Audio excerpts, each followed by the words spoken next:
Porque no puedo consentir que me señale como que no soy objetivo, porque lo soy, señor ministro.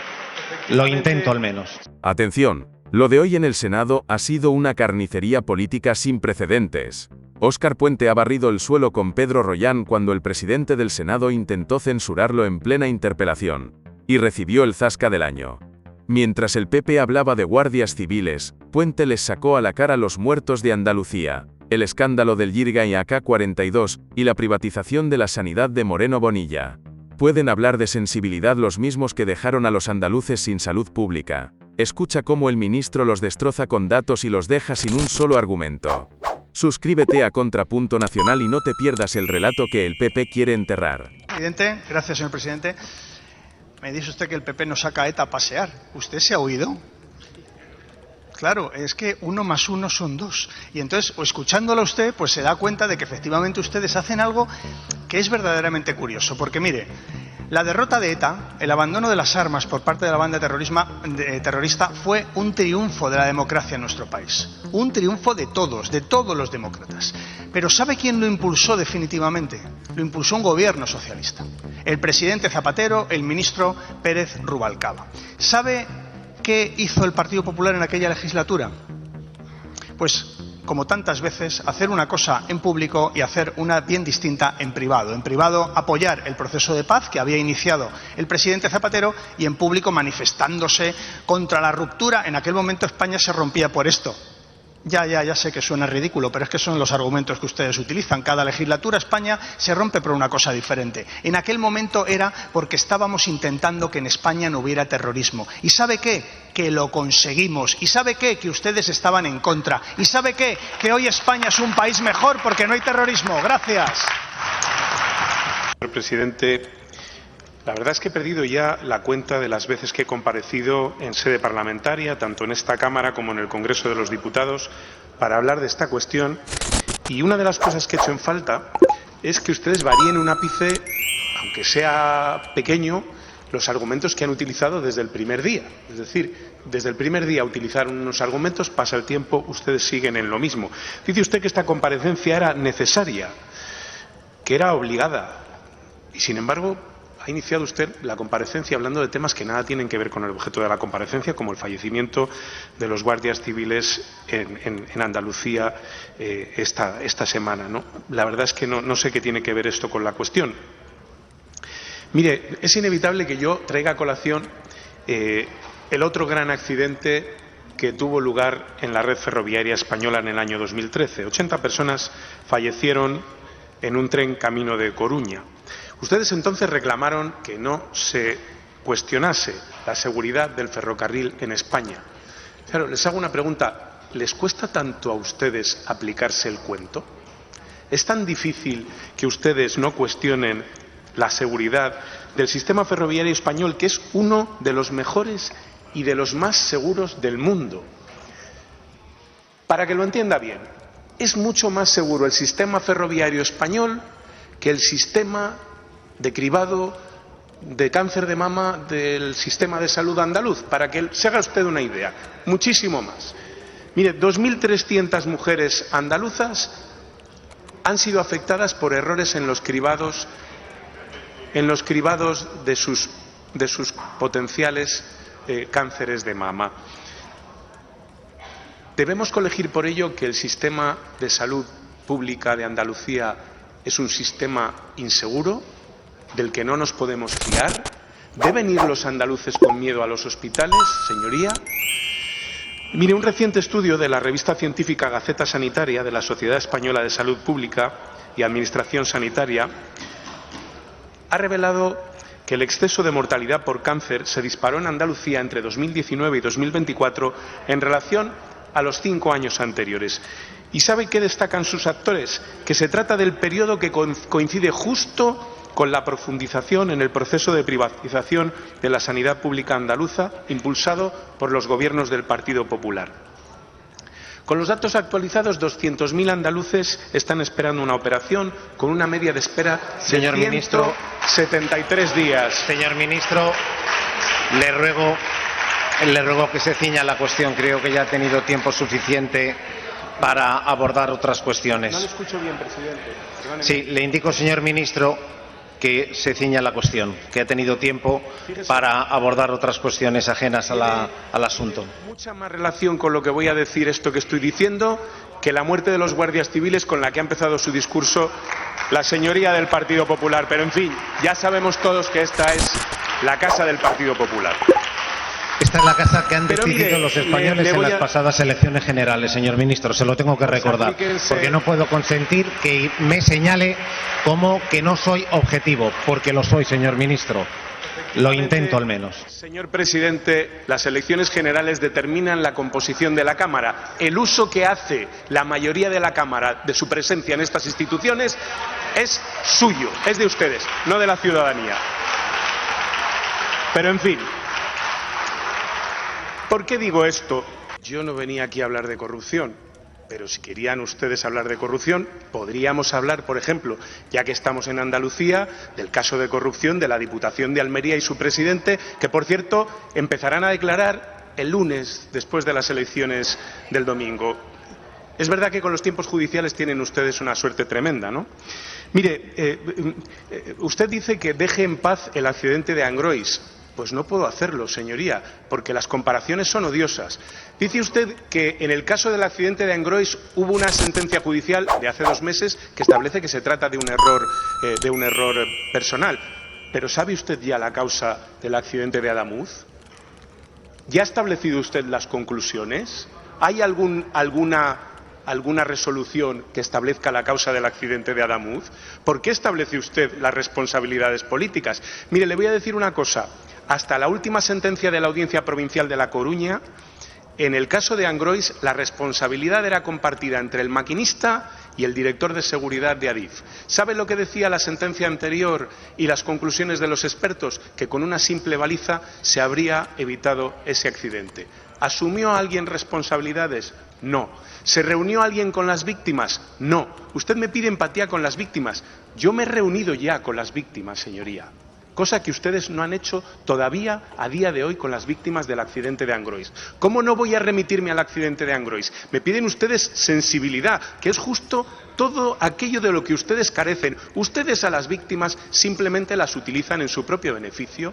Cuando hay víctimas por un deficiente funcionamiento del sistema de salud de Andalucía, ni siquiera reconocen su existencia. Yo no sabía que hubiera ninguna persona fallecida como consecuencia de un fallo en los cribados, decía hace una semana el señor Moreno Bonilla. Pues ya ha salido algún hijo de alguna de las víctimas a recordarle al señor Moreno Bonilla que su madre está entre esas víctimas. Pero es lo que ustedes hacen siempre. Mire, ustedes tienen un historial de gestión en materia de accidentes tremendo.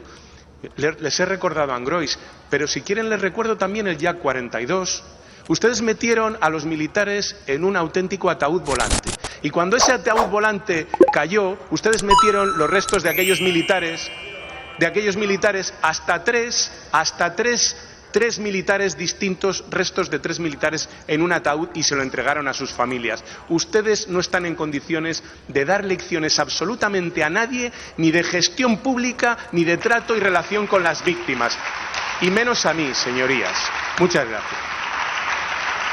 No es un ministro de Transporte, usted es un activista de odio de Sánchez. Mira, aquí están 10 minutos hablando de todo menos de la seguridad en los trenes, que es lo que era la interpelación que le habíamos formulado.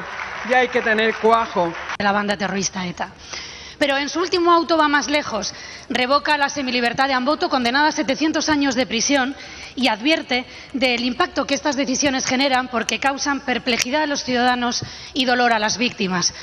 Señoría, tenemos un Estado de Derecho pleno, con un sistema de garantías absolutamente justificado y que, sin duda, estamos ante el funcionamiento democrático normal en un Estado donde prima la separación de poderes como es España. Le tengo que decir que me llama la atención su pregunta, porque usted, estoy convencido de que sabe de que en España quien decide quién está en prisión y quién sale, incluso una vez después de la condena, ya durante el régimen penitenciario, son los jueces y magistrados de nuestro país. Es quien lo decide. Es más, el progreso de grado de un recluso también lo decide un juez de vigilancia penitenciaria. Pero es que lo hacen los jueces y magistrados de nuestro país conforme a una norma que es el Reglamento General Penitenciario de 1996. que no se ha tocado, de 1996, que ha sido aplicado por gobiernos del Partido Popular, gobiernos del Partido Socialista, gobiernos del Partido Popular, gobiernos del Partido Socialista. Da igual que la administración y que la competencia sea una administración autonómica que una administración estatal. Siempre se aplica por la administración competente y quien tiene la última palabra, como no puede ser de otra manera en un Estado de Derecho, es el juez, es el magistrado que tiene que resolver la cuestión.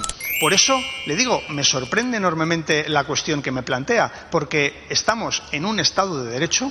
La separación de poderes es indiscutible, cada uno tenemos nuestras competencias y el Gobierno de España, en la materia que usted me pregunta, tiene ninguna competencia. Gracias. Senadora Díbar. Señor Bolaños, en esta Cámara, personas de su partido se han atrevido a decir que el PP saca a ETA a pasear. Esa es una gran mentira que nosotros no vamos a tolerar. Señor Bolaños, no aceptamos lecciones de convivencia de quienes dependen de los herederos de esa violencia para seguir gobernando. No aceptamos sus mentiras. El PP no saca a ETA a pasear. Es el PSOE el que saca a ETA de la cárcel. Rectifique, señor ministro. De la sanidad en Andalucía, ya quisiera usted ser igual de eficaz y de eficiente que Juanma Moreno en Andalucía. Es indudable que si ustedes gestionan la sanidad pública de esta manera, pues desde luego no cabría deducir que lo hicieran mucho mejor con la red ferroviaria, porque es evidente que la salud pública es la prioridad número uno, o debe serla, en cualquier gobierno. Y si resulta que ese presidente andaluz, que tanto se aflige por las víctimas de Adamuz, reconoce públicamente que no sabe de ningún caso de fallecimiento de ninguna mujer en Andalucía por errores del cribado, pues, en fin, yo no me le quiero ver al frente del sistema ferroviario, ni a él ni a ningún miembro del Partido Popular. Pero mire, le vamos a decir, nosotros estamos realizando un incremento sostenido de los recursos dedicados al mantenimiento de nuestra red, pasando de unos 700 millones de euros en 2011, cuando gobernaban ustedes, a 1.370 millones en el año 2026. Por tanto, hemos duplicado los importes en una década. Y eso es una apuesta sólida por la conservación y la fiabilidad de la red ferroviaria. Los datos muestran además una aceleración clara desde el año 2021, tanto en red convencional como en alta velocidad, lo que constata que el mantenimiento es una prioridad estratégica, no coyuntural. No olvidemos que gracias al acuerdo sectorial que hemos alcanzado en el mes de febrero nos hemos comprometido a que el gasto en mantenimiento se incrementará hasta los 1.800 millones en el año 2030. Y asimismo debo decir que frente a lo que muchos afirman, el incremento del gasto en mantenimiento por kilómetro supera al crecimiento de la red, de manera que se ha incrementado un 42% en red convencional y un 25% en alta velocidad. Por otro lado, Renfe tiene en marcha, como saben, una operación de compra de material rodante histórica, con casi 4.000 millones de euros de compra, porque saben ustedes que desde el año 2008 no se incorpora ningún nuevo tren a la red ferroviaria española y también el material rodante tiene relación con la seguridad.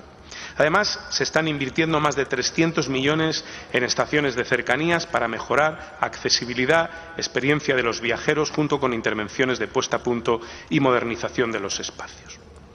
En concreto, ya que usted es de Andalucía y ha planteado la situación en Andalucía, las actuaciones ferroviarias más destacadas en Andalucía, y lo comenté hace unas semanas en este mismo pleno, además de poner en servicio en 2019 el tramo Antequera-Granada, estamos ultimando las obras del bypass de Almodóvar del Río, como recordaba su compañera de bancada hace un momento, acometiendo el proyecto de renovación del tramo Palma del Río-Villa del Río en Córdoba, así como la reapertura de las estaciones de Montoro y Almodóvar del Río, dando un impulso decisivo a la línea de alta velocidad Murcia-Almería, avanzando en el proyecto de integración en Granada, donde, por cierto, pusimos en servicio el nuevo cambiador de ancho.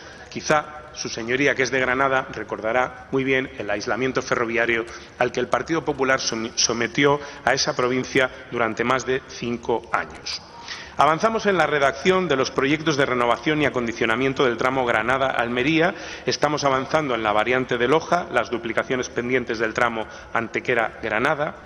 En Sevilla seguimos avanzando en el estudio informativo para la conexión con el aeropuerto y la integración de Dos Hermanas, municipio en el que licitaremos próximamente las obras de la nueva estación de cercanías de Casilla de los Pinos.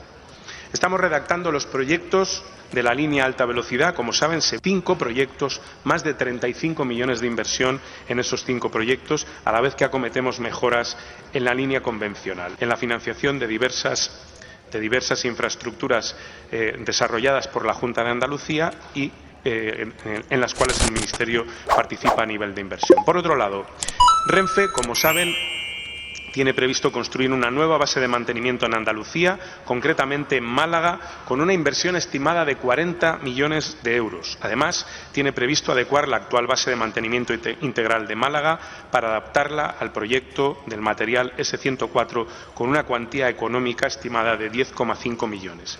Como saben, en el día de hoy el Consejo de Ministros ha aprobado la licitación de la obra de la base de mantenimiento del tramo Lorca-Almería de la nueva conexión de alta velocidad y está movilizando más de 16 millones de euros en obras en 22 estaciones de los núcleos de cercanías de Cádiz, Sevilla y Málaga.